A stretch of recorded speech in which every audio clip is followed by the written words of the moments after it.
My name is Ryan Quinn. I am Swing Left's campaigns director working on our targeting strategy across the country. This year, that means that we're closely tracking the redistricting process to make sure that we're working in the most competitive races across the country that will determine control of Congress in 2022. So it's not hyperbole to say that the redistricting is the single most important factor in determining which party controls a legislative body in America. Whether we're talking about Congress or state legislatures, there are a seemingly infinite number of ways to divvy up an electorate into different districts, which have dramatically different implications for who ends up representing that population. And people have taken note. Over the last decade, we've seen the term gerrymandering go from the glossary section of a political science textbook to being widely recognized as one of the most important determining factors of how American government works, or in many cases doesn't work. And more attention is being paid to the redistricting process than perhaps ever before. And yet it's only become more complex and the stakes have only gotten higher for both sides. So thank you all for joining us as we try to demystify this process and hear from some of the most important advocates in the country fighting for fair maps. So we have some intros here. We have Marc Elias, who is a nationally recognized voting rights attorney and the founder of Docket, the leading media platform for progressive advocacy and information about voting rights, elections, redistricting, and democracy. We have Kelly Burton, who is the president of the National Democratic Redistricting Committee, the NDRC, which is the centralized hub for a comprehensive democratic redistricting strategy to create fair districts where Democrats can compete. And finally, we have Leslie Small, who is the Georgia State Director for America Votes, a critical coordination hub for the progressive community. In the 2021 Senate runoff in Georgia, the America Votes Georgia Coalition knocked more than 9 million doors, made more than 22 million phone calls, and sent more than 21 million texts, helping Democrats flip the US Senate. So thank you, all three of you, for being here tonight. I'm really excited about our conversation. So first, we're going to talk about the census. Before we talk about redistricting, we have to talk about the census. As many of the attendees here will know, the population data that map drawers use to draw new districts comes from the once-a-decade census. The 2020 census, the results were delayed for months due to challenges of the pandemic and concerns related to the Trump administration's handling of the data, which has led to a months-long delay in the redistricting process across the country. So Kelly, first question is for you. Looking back at what the census results kind of told us about population distribution and shifting demographic trends across the country, can you highlight some data points that really stood out to you and walk us through kind of what the implications are politically as they relate to redistricting? Sure. Well, first I'll say hello, everyone. Thank you for being here and taking time out of your evening to join this webinar. And thank you to Swing Left and Ryan for hosting. And it's good to see panelists. And we work together a lot, and it's just good to be together this evening. So thank you to everyone. And to answer your question about the census, yes, the census is the fundamental starting point for redistricting. Just as a reminder for everyone, it is the reason that we redistrict is to rebalance the districts from the population shifts that happened in the previous decade, so that the district populations are equal and we can kind of fundamentally exercise one person, one vote. And so what that means is that what you should see in redistricting is districts that reflect the census data. And the census data often, in some ways provides a roadmap for what districts should look like.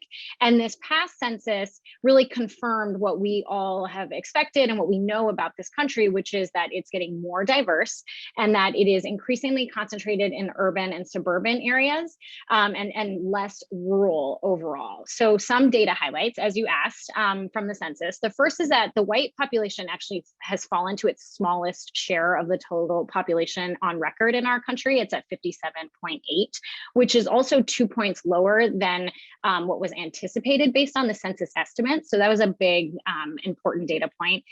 And notably, the population under 18 is increasingly diverse, which is largely driven by a large share of Hispanic Latino voters and multiracial children in under 18, which just shows the trend line of where this is going.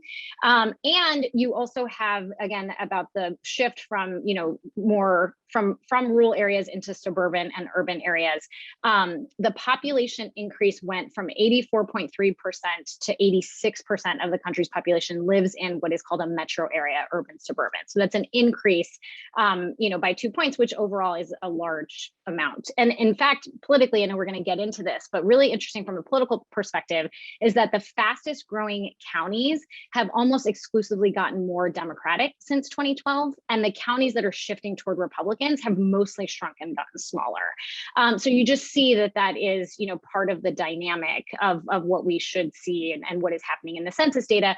And if you have fair maps, right, if you use the census as a roadmap, then what you should see at the end of redistricting is more districts that reflect this growing influence of people of color and more districts that are in these metro areas and fewer districts in the rural areas. Census. Great. And as it relates to kind of how those districts are going to get drawn, I guess, coming up, is that something that we're going to see, I think, going into this redistricting cycle? Well, we hope so, right? And that is what we're watching for, and how you can tell if it is a fair map. So, for example, if you look at Texas, right, which we saw the Texas maps this week, the census data told us that 95% of the growth in Texas was diverse, that the Hispanic Latino population was nearly half of the state's population, and are now at parity with the non-Hispanic whites in Texas. It's like right about 40% each. So you should have seen districts that reflect that growing influence of people of color, right? You also have the kind of metro areas around Dallas and Houston that grew almost twice as fast as the overall population of the state, which means you also should see more districts in those Dallas and Houston areas. We did not see that. We saw actually an increase in white influence districts in their map. We saw a consolidation of voters in those urban and suburban areas, and not a growth of influence of those voters across the map. So this is one of the things that we're really watching for, is to make sure that states in fact do use the census data as a roadmap when they're drawing districts. And we'll get into that, but it's a state by state battle, and that's one of the things that we'll be watching really closely, is to make sure that states are using that census data and we see fair districts that reflect what it says it should look like in that state. Yeah, and having districts that reflect, the actual communities that they're representing is obviously, the point of redistricting. It's not just a means of defining partisan politics. It's also a reflection of, how communities are valued. The way districts are drawn really makes a statement about, what communities are deserving of representation in government. Leslie, this next question is for you, just around, kind of what the implications of that are, kind of at the ground level. What is kind of the importance of making sure that redistricting authorities get this process right, not just from the political perspective, but in terms of how representatives are accountable to and advocate for their constituents? First, as Kelly said, I'll say thank you to everybody for coming. And I'm gonna start off by just saying, in a representative democracy like ours, this is one of the most important pieces for us to be able to operate properly. Article 1, Section 1 of the Constitution starts with the House of Representatives and the Senate, and then Section 2 goes into why the House of Representatives is so important. And that's how our government is built.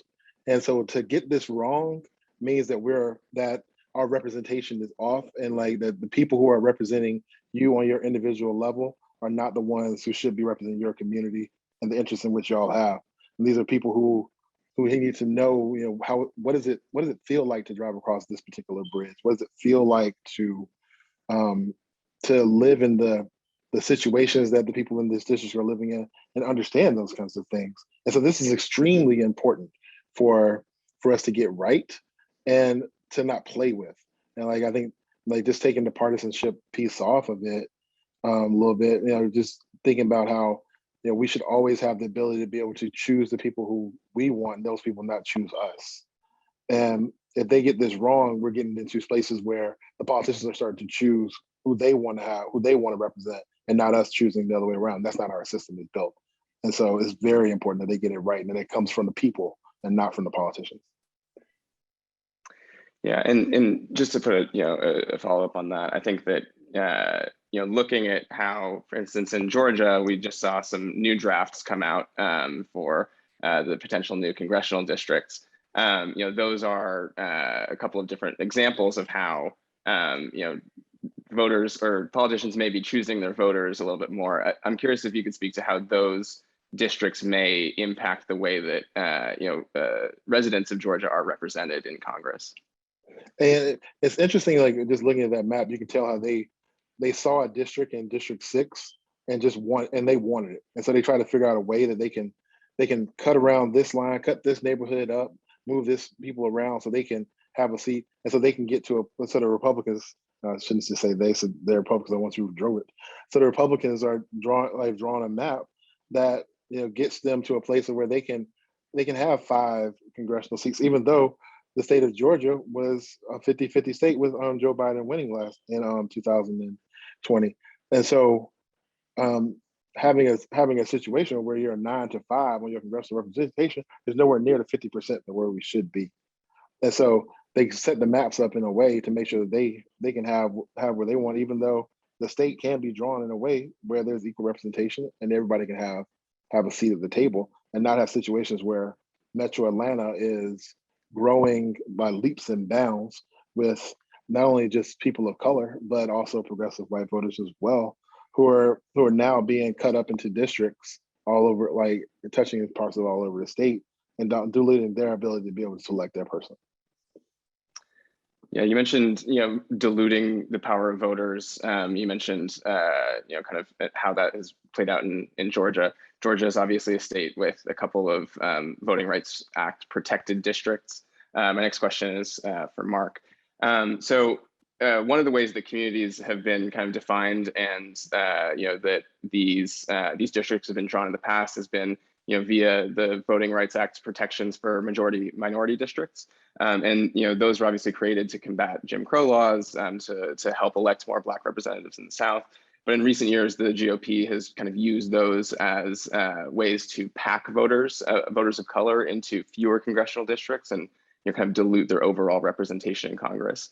And so I think it's a challenging question as we kind of navigate the fairness versus representation debate. But I'm curious if you can kind of speak to how we should think about the challenge of ensuring representation for historically underrepresented voters of color, but also ensuring fair maps in these states that have seen racial gerrymanders in the past and that we're seeing play out in political gerrymanders now.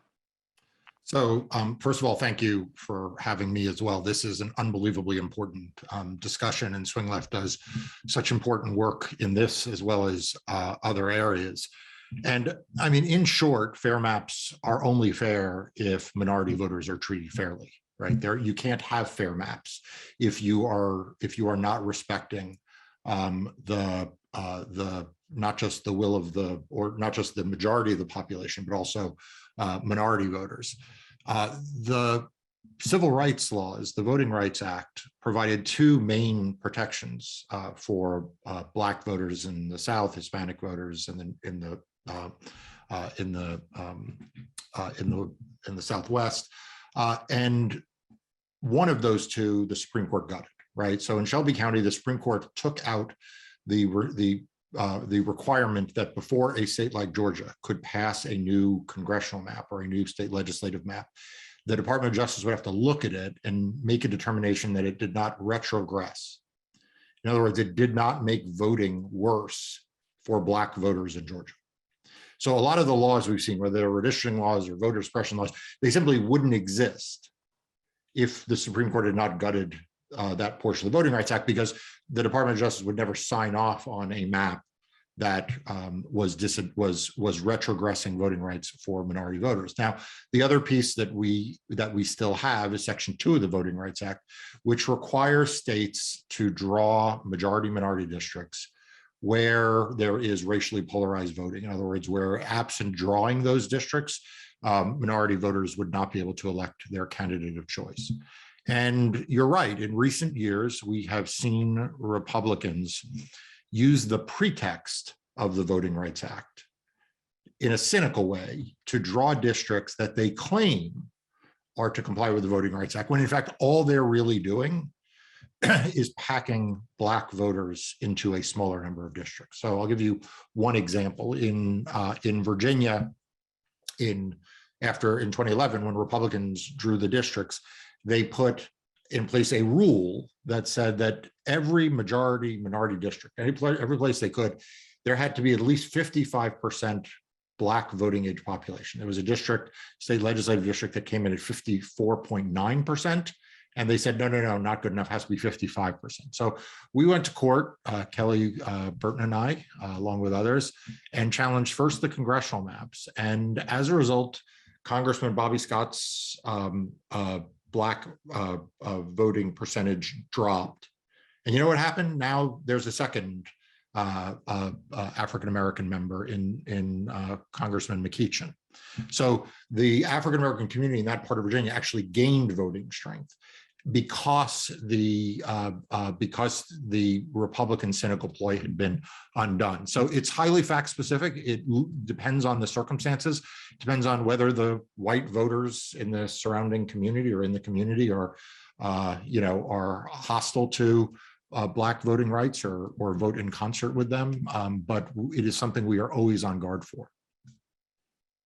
And we're also seeing that, in states like Georgia, also some other states across the South that, I think that are being speculated around some of those districts. I'm curious if, Marc, if you have any other states that come to mind when thinking about these kinds of, this kind of litigation moving forward into this redistricting cycle.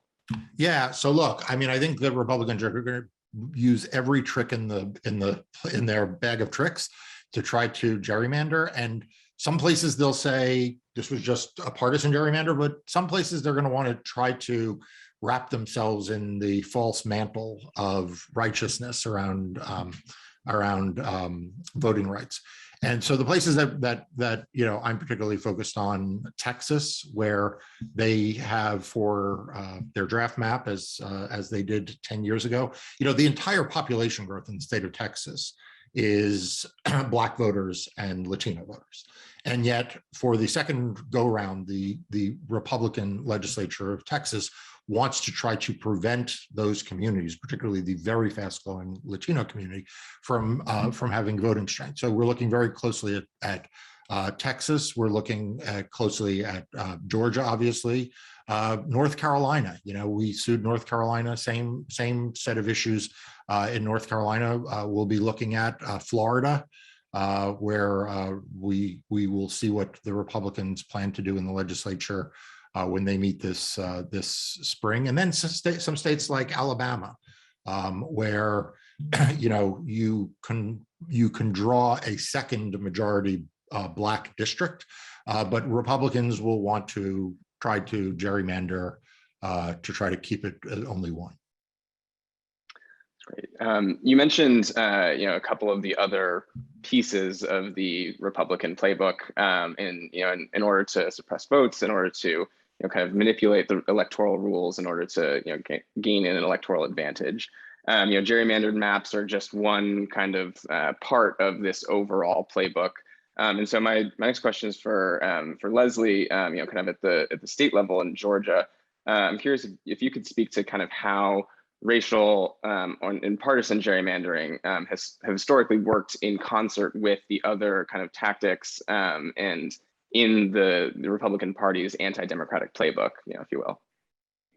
The big thing here in Georgia is, as Marc said, like they want to pack and create as many so-called majority Black districts as they can in order to dilute the ability for them to be able to have a concerned impact on the local state house and the state senate. And so what ends up happening is as Marc said, like really eloquently, what they'll do is they'll pack 50, 55, 60% Black districts in a place in these areas. And what ends up happening is there's no way that they can be able to influence policy. And a lot of times when they did what they did in 2011, the last time they did, they almost put us into a super minority because of it. And what they did was they came back and said, well, we had way more majority Black districts than we ever had. You created your vote, but they took away your collective power to be able to influence and actually have influence on policy.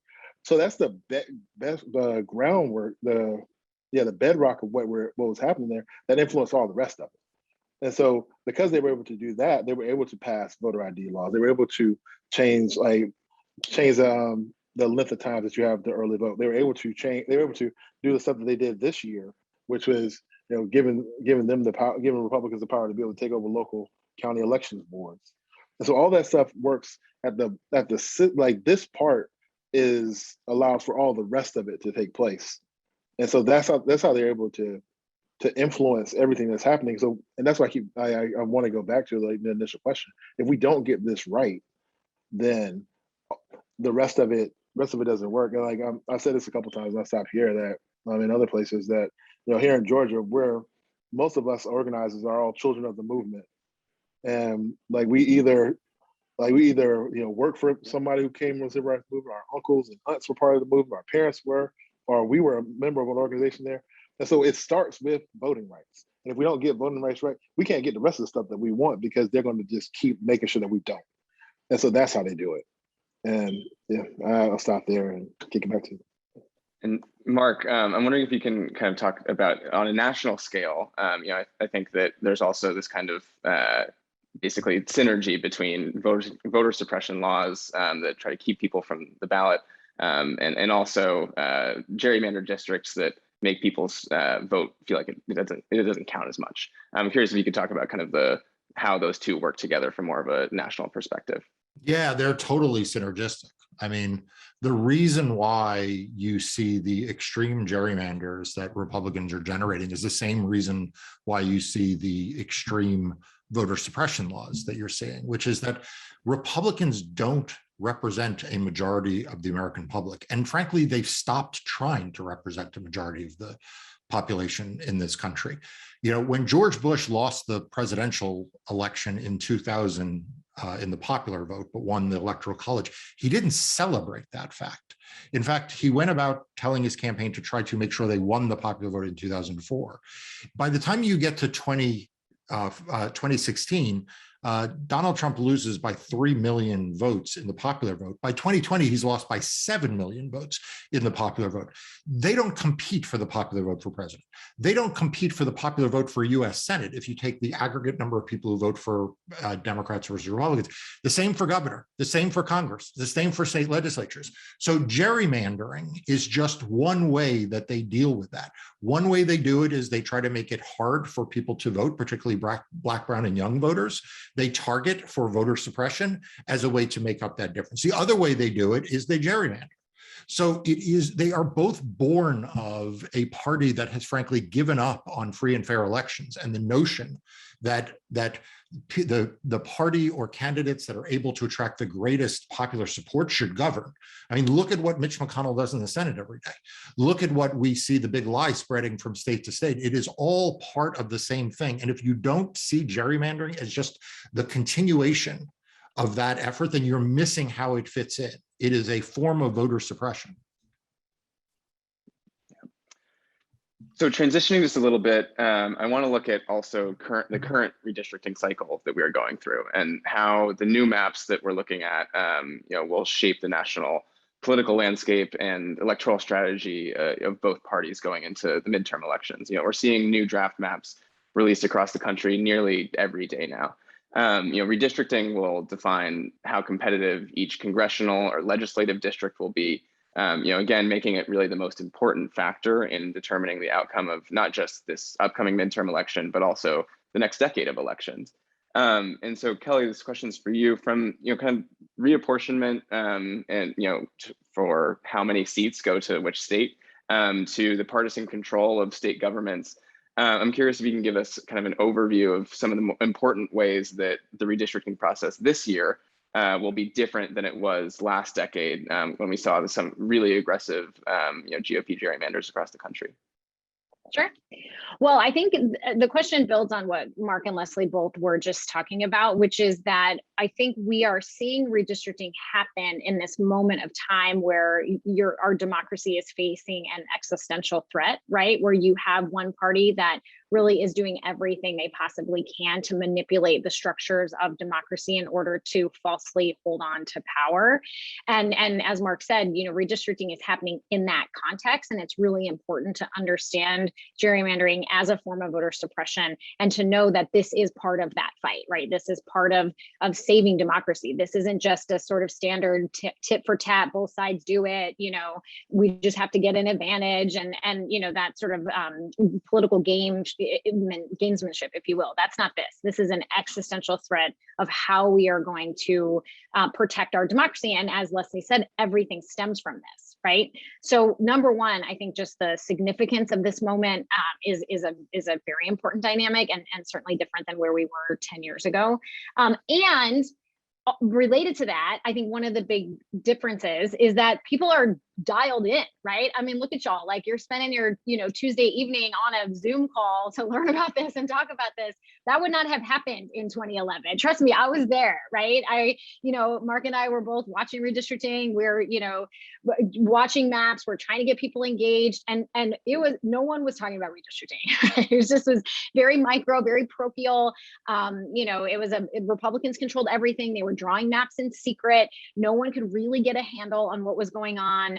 I think people were surprised at how extreme they went with the maps in 2011, because they just had never really done that before. They hadn't ever pushed the envelope that extreme across the country before. And I think people are tuned in this time. They've seen, what Congress and legislatures look like after a decade of gerrymandered legislatures writing policy, which, as Leslie noted, is a disaster. And I think people really see the impact that gerrymandering can have on our country and on our governing, and they don't want that to happen again. And so the level of engagement is very high. And we are seeing this across the country, in states like Texas and North Carolina and Georgia that have a history of gerrymandering, and also have these really terrific foundations of activism that have been built by folks like Leslie in the States for years. But you're also seeing a lot of activism in like Kansas and Indiana, and just these smaller, I know a lot of folks in the chatter from Arizona. There's a lot happening in the Arizona Commission right now. So there's just real broad engagement across the country on this issue. And, I think what we're seeing is the most democratized redistricting process that we've ever had. And I think that's going to help, achieve good outcomes. And related, the other thing that has happened is that over the course of the decade, a lot of states have shifted their redistricting process to be more, run by commissions, or, with some type of reform on the books to check the people that have the redistricting power. And so for the first time ever, we have a plurality of congressional seats that are drawn by either a commission or with some type of reform on the books, which is, I think, really good for democracy, really good for public engagement. And the combination of more states where people can engage and that increased attention that we are seeing is making for a really robust dialogue on redistricting, which did not happen last time. And the last thing I'll say on this, though, is that it does kind of hone in on the states that Marc mentioned earlier, which is those Republican states that don't have any type of reform on the books and really, can do whatever they want, like what we saw in Georgia. And those are the ones where we really do need to be extra super diligent, because, there really isn't another check on the system of their gerrymandering. And so, there's really good progress in a lot of states with good reforms. And there's also, a good chunk of states on the books where the Republicans still can basically do whatever they want. In some of those states where Republicans will be able to kind of do whatever they want, and we're also going to see many lawsuits move forward. Texas obviously is going to be a big one, but as Marc mentioned, many different states across the country. But there's also been kind of shifts within the legal landscape as well. One of the areas that in recent decades has been a focus on the right is to push a much more conservative federal judiciary, which really culminated in the Trump administration's appointment of conservative judges at a near record pace. And all of that has led to some key court decisions in recent years that have had serious implications for redistricting in this cycle. This question is, I'll start with Marc, but also for Kelly. I'm curious if you can go through one or two of the kind of important court decisions at the federal level or also at the state level in some of these really important states where Republicans still have control that have impacted the nature of your work going forward for this year. Sure. So I'm not usually the glass half full guy, but let me just say the court ruling situation with respect to redistricting law has been mixed. It has not been everything we'd hoped, but it also hasn't been everything we hate. The Supreme Court obviously rejected the federal claim for partisan gerrymandering, but honestly, there wasn't a claim for partisan gerrymandering really before that. There was a hope we'd get there, but we didn't get there. But there have been state courts that have, such as in Pennsylvania and North Carolina, that have found claims for partisan gerrymandering under their state constitutions that kind of will help lead the way. We saw the courts, actually, Kelly and I were involved in 4 cases before the US Supreme Court in the last round of redistricting, 2 out of Virginia, 2 out of North Carolina. I'm sorry, 3 out of Virginia, 1 out of North Carolina. And we won all 4 of them. And we won it with a diverse ideological lineup in the courts. So it's not to say that the federal courts or even the state courts are all favorable to us. They're not. But it is an area of law where, there are coalitions of justices to be put together around preventing extreme racial gerrymandering, for example, which were the 4 cases that Kelly and I prevailed in. The Voting Rights Act, Section 2, remains a vibrant tool that the Supreme Court in the redistricting arena has not really cut back on. So, I always worry because that's what I'm paid to do. But I think that with the expansion of some state constitutional interpretations, we may see more successful claims on partisan gerrymandering, frankly, that we hadn't seen before. And hopefully the federal courts with President Biden appointing judges every day. People who say to me, the courts are so much worse now than they were, before. I'm like, try litigating in 2020. Like 2021, there are new judges. So I'm trying to be, trying to keep people, realistic about the judiciary, but also not overly pessimistic.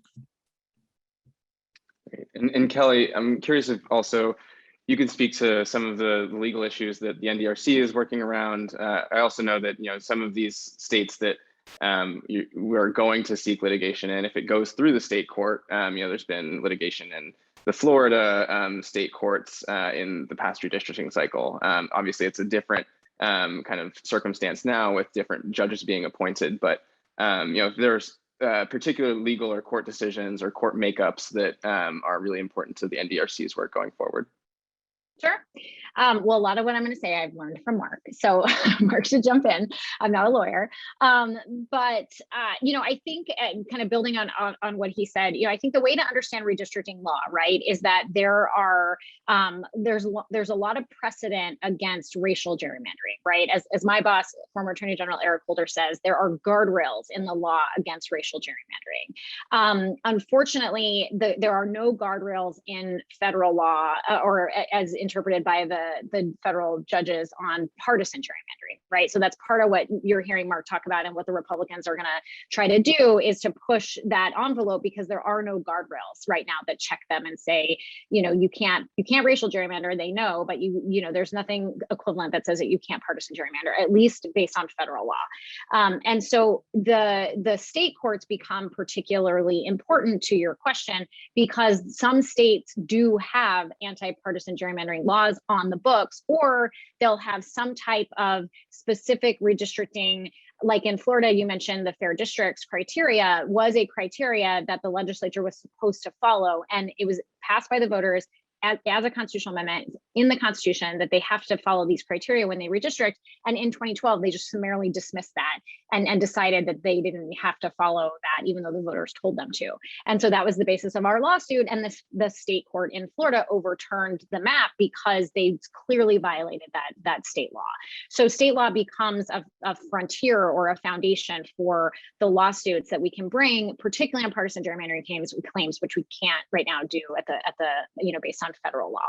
I will say, though, that as Marc noted, there are still a lot of tools in our toolbox for lawsuits, both federal and state. And so don't be discouraged by what you may be hearing about, how damaging it's all been and we can't do anything because we lost the partisan gerrymandering case at the federal level. Like, we are here to keep pushing forward no matter what, and we will do that. And Marc is a very good lawyer, and Attorney General Holder, a very good lawyer. And I think that there's a lot to work with from a legal standpoint. And I also would be remiss if I did not mention that right now Congress is trying to pass a bill that would put in place this guardrail on partisan gerrymandering, which the Supreme Court failed to do. But what the Supreme Court said is, hey, Congress, this is your job. It's not our job to decide and to determine partisan gerrymandering, but it's your job. And so right now the Democrats in Congress are pushing a bill called the Freedom to Vote Act, which does it has many things. I know we're going to get to it, but it does have a partisan gerrymandering ban. And that would be in some ways a game changer, because again, it would set that guardrail. And then we'd have, between racial gerrymandering, partisan gerrymandering, a real defined scope for how to draw maps in this country.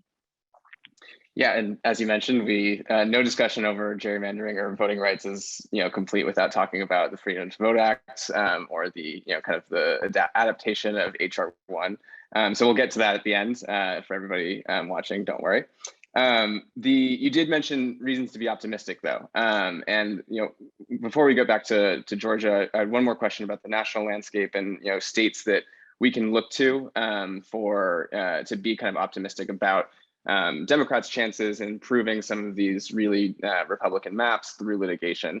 For Kelly, and I'm going to start with you and then also ask Marc, but if there's any states that you would particularly highlight as ones where, whether it is the interpretation of the state constitution, whether it is different reforms that have been brought over the last decade since the last redistricting cycle, that you can point to as bright spots for Democrats going forward. Sure. Yeah. Well, we have touched on North Carolina already, and I think, and there's some folks in North Carolina in the chat and have mentioned our lawsuit. So thank you, shout out. And how, the Republicans they really did, run the lines through the Black community, run the lines through, a historically Black college.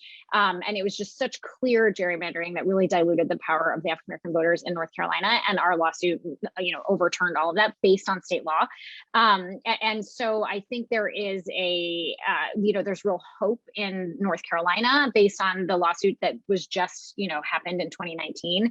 I think similarly in Florida, the Fair Districts Amendment that I referenced earlier is very clear. And the Supreme Court is a Republican Supreme Court, but like Marc said, you can't assume ahead of time that is going to, predetermine that the Supreme Court of Florida has already upheld fair districts. So that should be a guardrail for the for Florida redistricting.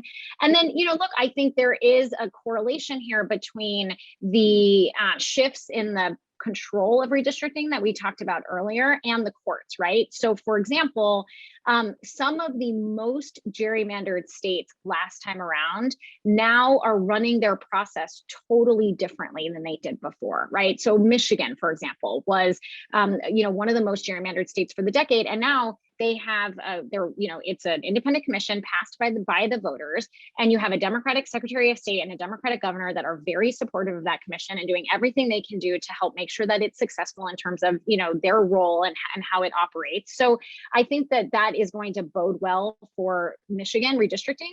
And if and when the Republicans try to sue that commission, I think the commission process is very clear, and I think you'll see more clarity in the legal space on these states that are run by commissions than we did last time around. And Marc talked about Virginia. I think Virginia is a totally different ballgame than it was last time when it was gerrymandered and we had to sue them. Now with their commission, it's a different landscape. So I think those are a handful of states, but I think also I find general optimism in the shift in the landscape around how these states are going to run their redistricting processes and what that can look like for us in court.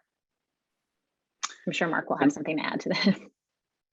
Yeah, Marc, is there any other states that you would highlight as potential optimistic spots for Democrats moving forward? Yeah, so look, I mean, part of the optimism is that the Republicans did so much gerrymandering after 2010 that I think, as Kelly always points out, like if you just get to fair, Democrats actually do pretty well because of the baseline that we are all starting at, right? We're not starting at a baseline where the 2011 maps were evenly drawn.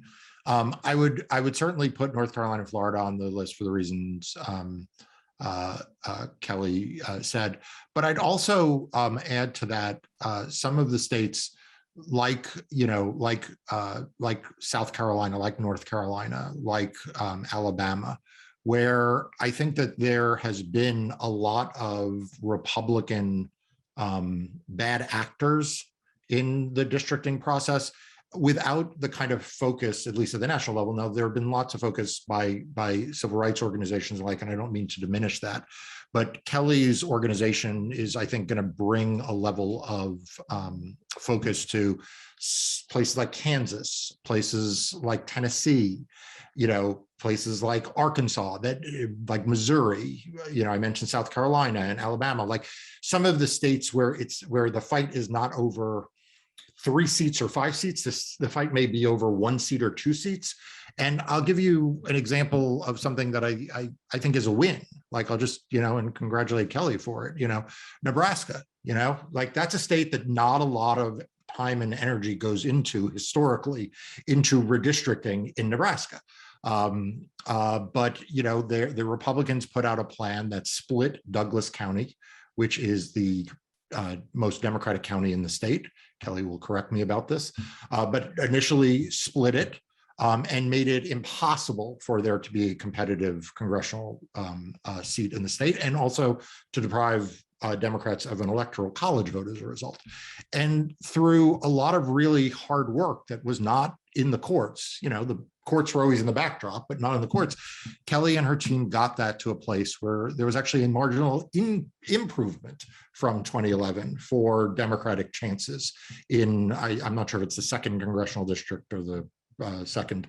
The second, yeah. Yeah, and so, I would look for the places that I'm most optimistic. It's not so much like the Texases, which everyone focuses on, but it is these other places where you win a half house seat here or a house seat there, and it really makes a big difference.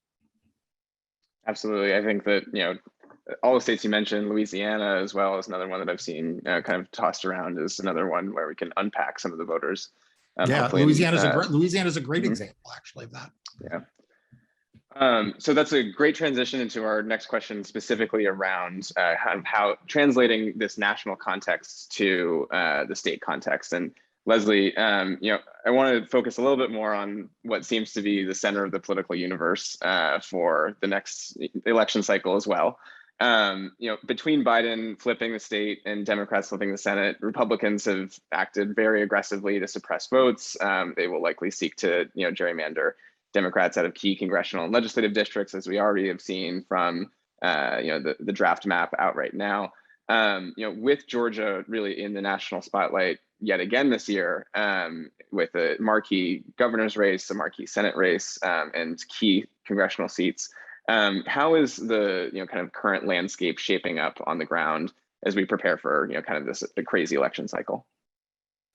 I want to start first by saying thank you to everybody on this call, each and every one of you, for all the phone calls, text messages, postcards that were sent, anybody who sent food, people who were able to come down and actually knock doors too.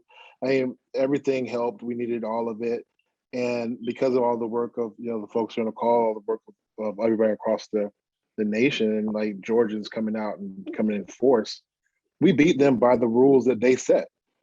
And right now we're in a situation of they realize that their rules weren't hard enough, and they've changed them. And now we got to figure out how to reorganize, re-educate our population and get them back out. And the feelings on the ground is that, as I said before, the people who are in the trenches, the people who are everyday Georgians, they grew up with the backdrop of the civil rights movement in their, as they went to school, as they drove down the street, murals on the wall. And so the people have a fight in them. And what you see on the ground is that people are not going to just take this lightly. And I think we saw it a lot last year with folks Like the lines got long. They didn't care. They stood there and they were like, it was like my aunt was able to do this, I can do it too. And so I think that same mentality is still there. It's not fair that we have to, out organize voter suppression. But the good thing is that I don't think there's many people here in the state of Georgia who have had an election where they didn't have to. And so I think it's in our DNA that we're ready to fight, and that we'll fight to make sure that every vote is counted, every vote is heard, and that people understand how to make sure that takes place. Yeah, I think that context at the state level is also really what is shaping this national conversation, obviously, around the Freedom to Vote Act, or what was formerly HR 1, or the For the People Act, and that has been reconfigured in order to hopefully gain more Democratic support to push Senator Joe Manchin. This is going to be our last question solely for everybody. And we've known that Democrats in Congress are still fighting for reform on all the questions that are topics we've been discussing: partisan gerrymandering, voter access, protecting the results of the elections actually once they happen, which has been something we've seen repeatedly try to be undermined. But not a lot of people know actually what's in the Freedom to Vote Act. It's kind of difficult to parse out an elections law sometimes. So my first question is for Marc. What are kind of some of the key differences that we see between the first iteration of this, HR 1, and kind of the new iteration of the Freedom to Vote Act? And how would it kind of affect some of the issues that we've been talking about? Yeah, so I am not usually one who praises compromise around voting rights. I've said on many, many occasions that there can be no compromise between the firefighter and the arsonist. And so when I heard that there was a compromise on HR 1, the For the People Act, I did not jump on the bandwagon. Lots of people jumped on the bandwagon and said, this is great, this is great, this is great. I wanted to see the act. And I have to tell you, having read the bill, the Freedom to Vote Act is a very good law. It is a very good bill. It sets minimum standards for vote by mail. It sets minimum standards for early voting, requiring every state to provide early voting and vote by mail. And it expands opportunities for in-person voting on election day as well.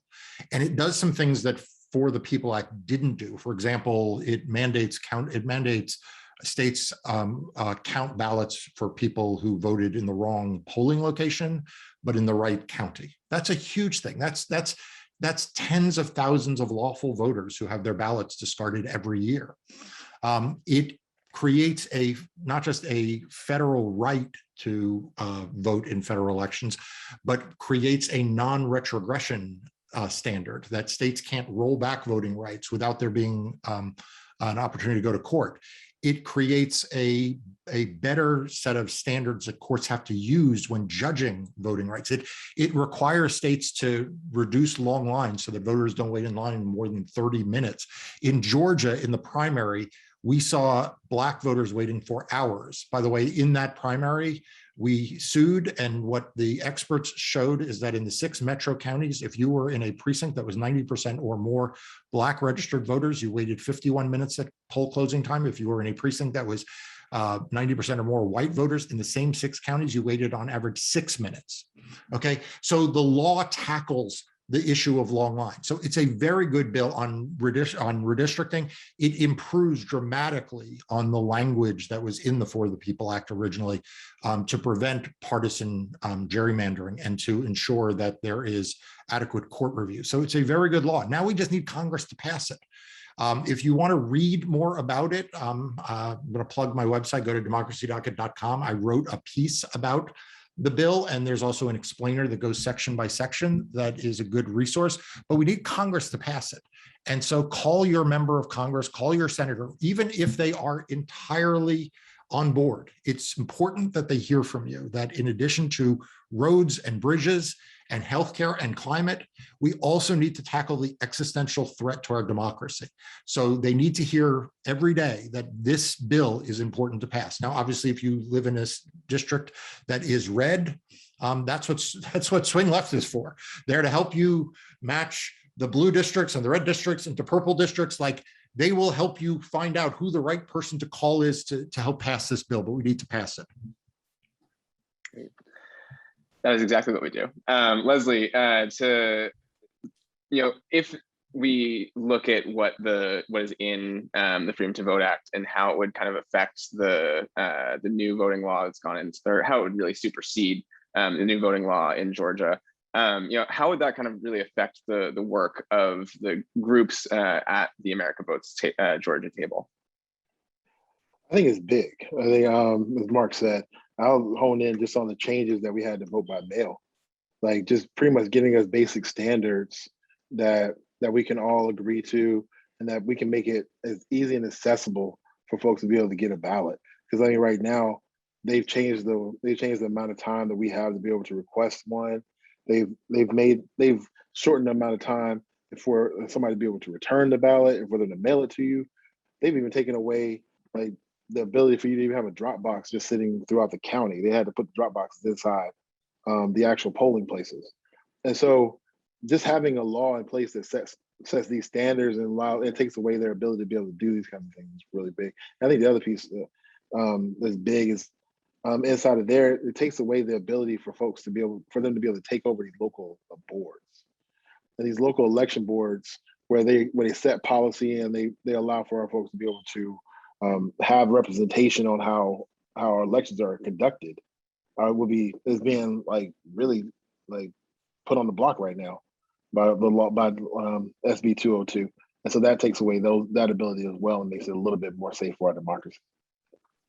And we're already seeing that in Fulton County, correct? The attempt to take over the election system by Republicans at the state level. Mm-hmm. And then just to close out with Kelly, looking at the Freedom to Vote Act and how it would impact redistricting, there are different models, obviously, for how independent or nonpartisan redistricting can play out. We've seen, Michigan is very different than California, for example. Mm-hmm. But I'm curious about, what does that look like from a national level in terms of how it would really impact the redistricting, landscape nationally? Yeah, this is one of the key differences between HR 1 and the original For the People Act, and then this the Freedom to Vote Act, is that in terms of how redistricting is conducted, it does make commissions and any other type of reform voluntary. It's optional. It's not mandated. In HR 1, it was a mandated reform in terms of the process, and it is now, there, as Marc said, the partisan gerrymandering section has very good and very tight stipulations on how to draw maps, how to measure partisan gerrymandering. But in terms of the process for how that can get done, it leaves that option open to the states. As you noted, it is different in every state, so it allows for that customization. And if I could just add, in terms of urgency, because Marc's right, like call your senators. It's one of the things that's really awesome about this bill, as Leslie is noting, is that it does apply and address some of the worst behaviors that we are seeing happen right now. And it applies and addresses what we saw them do in the last election.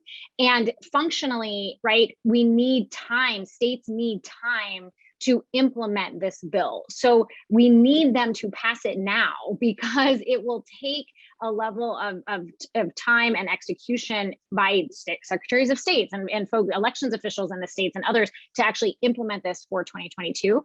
So if we want to see the merits of what's in that bill, as soon as possible, especially for this election, we really need them to pass it like right now. So there's the urgency of the bill and the content itself. There's also a calendar urgency on really needing Congress to get this done very soon.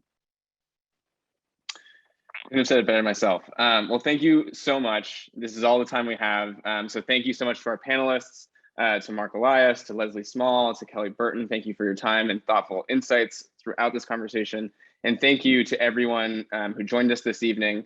If you would like to support the work of our panelists and their organizations, there should be a slide with their websites on them at americavotes.org, at democracydocket.com, and Democratic Redistricting for the NDRC. And lastly, if you would like to support key candidates and civic organizations across the country, like America Votes Georgia, through our donor platform Blueprint, We have a QR code right on the left, and to donate to Swing Left's Immediate Impact Fund, where we are going to be funding the candidates in the most competitive races currently in Virginia, which is our focus of 2021, in order to build Democratic momentum going into the midterms. The Immediate Impact Fund is found right there on the right. So thank you so much, everyone, again, and I hope you all had an informative experience on our redistricting panel.